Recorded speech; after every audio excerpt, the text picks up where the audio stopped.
All right, welcome everyone to another BSK Insights podcast.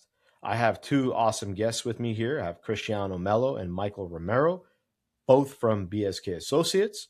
We'll start off with Cristiano. Why don't you go ahead and introduce yourself and tell us what you do at BSK? Thank you, Michael. Well, I've been at BSK for about 12 years now, total of about 25, almost going 26 years in the industry.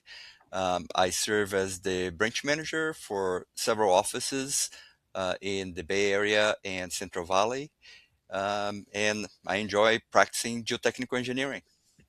Very nice. What about you, Michael? Why don't you introduce yourself? Hello, everyone. I'm Michael Romero. I have been at BSK for 9 years, and I am a certified engineering geologist and a professional geologist. And some of my focuses are landslide and geologic hazards.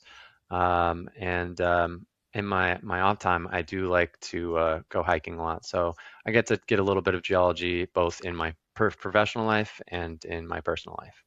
Well, that's fantastic. Well, today's topic, folks, is about emergency response. It's an important topic, especially during this time of year. And what we wanted to do is create a podcast specifically talking about that and getting, of course, our BSK insights on that specific topic. So, why don't we start off with you, Michael? Why don't you tell us what an emergency response project is?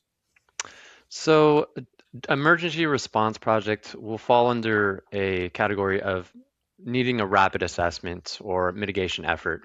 Um, Essentially, we'll get a call. We'll need to from a client, and we'll need to, basically drop everything we need to do because there's immediate threat to life, property, or critical infrastructure. And we'll need to, typically go in the field in any type of condition and assess what is being threatened by some type of hazard. Awesome. And who and what determines what that project looks like, and how does that qualify as a emergency response project? So I touched on it a little bit. I mentioned our clients. Typically, a public agency will be the one to sort of classify a situation as an imminent hazard to life, property, or critical infrastructure. And typically, the conditions are there's immediate risk. For example, a landslide or slope movement is threatening a home, or maybe there's some erosion at the toe of a bridge abutment or debris flows, anything that's really impacting any engineered structures and threatening any further damage. Awesome. Well, we all like to know when working on an emergency response project, what are the primary factors you need to consider, and what are some of the pitfalls to avoid? So when I go to a site, it's always safety first. We're there to make sure that human life is the utmost importance, and evaluating that first. After we look at safety, and we look at the type of infrastructure that's being impacted, and then we'll, from there, once we've looked at safety and we've looked at the type of structure that's impacted, we want to know what can we do in this short term immediately that could help mitigate any additional damage or any to help prevent or mitigate any more potentially catastrophic failure. Other things that I look at too are weather timing, because you'd mentioned, Michael, that this is an area or this is the time of year where we do typically have emergency response, heavy rainstorms, atmospheric rivers. We want to look at, are we in the middle of one? Is there another one coming? How much time do we have if we have a dry spell? And then other things that are really important to consider is clear communication with the client and proper documentation, pictures, measurements, and essentially a paper trail or letter, email to document all of our observations. Awesome. Now, some pitfalls you really want to avoid.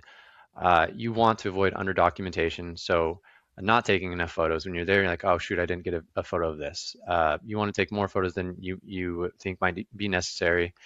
You also want to avoid using absolute statements or something that's a little bit too concrete. Where the conditions change out there in the field, and we want to make sure that we're not saying this will happen. It's, and again, using absolute statements may cause a little bit more alarm than necessary. And then lastly, we need to clearly state what we're limited. We're out there, we have limited information. We're assessing like based on observations. We do not necessarily know the site history unless previously informed by the client. But we just want to clearly state our limitations as sort of an emergency evaluation and not a full depth investigation that we do separately, probably at a different time when things are stable or safer. That makes sense. And I know that there was an instance where we were notified last minute and we came through for the client. Um, you guys want to talk about that and just share some of that experience and how'd you guys resolve the client's need and the urgency there? That's definitely Cristiano. He was the one that got that phone call, so I'll hand it off to him. Yeah, so thank you, Michael. That happened actually, New Year's Eve of 2022 to 2023, So I got a call from a city client of ours. It's an on-call at about 4 p.m. New Year's Eve of 2022. And they had just evacuated a three-story residential building Mhm. because of landslide concerns. And they asked me to visit the site first thing the next morning, right? So, uh, January 1st, 2023, I was at the site by 7 a.m. I actually met with the public works director and the city engineer. So you can imagine the urgency from the city's point of view, right? Both of them were there during a holiday. And it took me about 2.5 hours or so to walk the site. It was a it turns out to be a mudslide, and I was able to confirm that there was no imminent danger of a global stability type landslide. It was really a mud flow. Um Most, if not all, of the material that was going to be evacuated as part of the mud flow had already occurred. So at the end of my visit, consulting with another professional at BSK, we concluded that it was safe to reoccupy the building, provided, the landlord cleared all the debris in the parking lot and the common areas. That's awesome. Well, that kind of leads me to the next question. So, why is it essential to conduct a site visit promptly, obviously upon the client's notification? So, and how should it be handled? Now, you gave us some So examples of what happened in that urgency here, but you want to elaborate on that a little bit? absolutely, Yeah. absolutely. So everybody likes to quote the famous quote, right? That a picture is worth 1,000 words. Mhm. I like to quote a different quote. I like to say that a site visit is worth 1,000 pictures, That's right? clever. Yeah. So the client can describe, what's going on. They sent me plenty of photos the night before I visited the site, but I'm telling you, it did not pay judgment to the magnitude of what I was out there, Mhm. unless you actually visit the site, right, and observe site conditions. And again, in an emergency response, things are dynamic.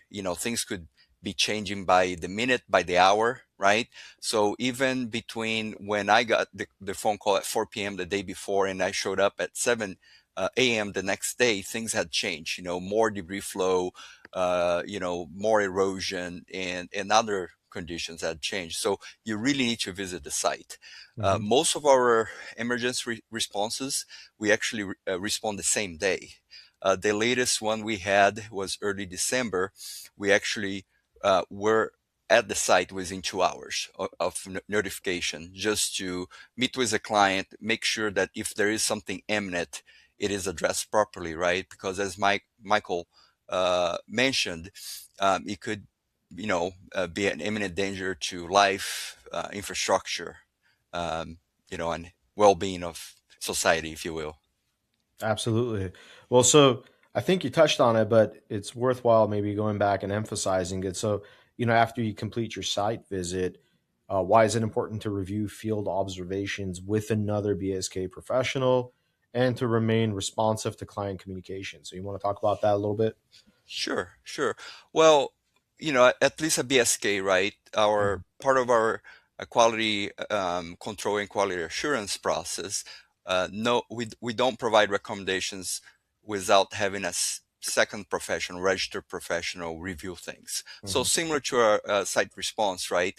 I have plenty of expertise with site response, but at the end of the day, I'm a registered geotechnical engineer. I'm not a geologist. So if I feel that there is some geologic aspect to I better call Michael and consult with him, right?